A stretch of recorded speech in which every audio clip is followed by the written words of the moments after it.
Can we do, that's the next question, could we do wudu like masah with masah on socks, even when we could easily take our socks off, but we still don't, and we still do masah?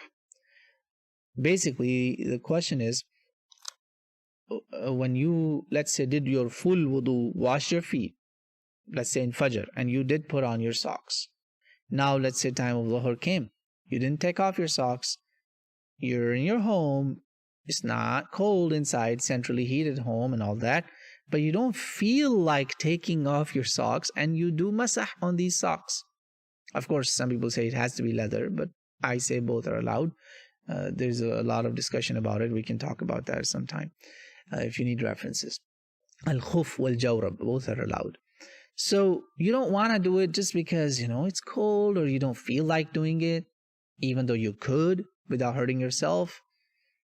Is it okay? Yes, it's okay. Wiping over your socks, praying with that, make sure first time you put them on in wudu. In fact, shoes also applies the same thing. As long as there's nothing haram, filthy, like, stool or feces or something underneath that. As long as there's nothing like that, you could wipe over your shoes also and pray in your cubicle at the office. You don't have to literally lift up your leg in the office sink, or astaghfirullah, in the office kitchen or kitchenette or bathroom. Oh no, you don't have to do that.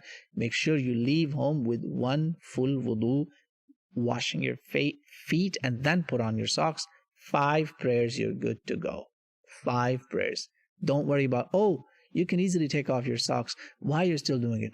It's a gift from Allah subhanahu wa ta'ala. Take it. Khalas. Deen is yusr. Deen is easy. Rasulullah said, Utitu bil hanifiyyati samiha. Hadith sahih sallallahu alayhi wa sallam. I've been given an easy sharia. Follow that easy sharia. Take the gifts that Allah subhanahu wa ta'ala has given us. So nothing wrong. Don't feel guilty about it. I know some imams will tell you otherwise, but I respectfully beg to differ. Wallahu alam. Okay, next question.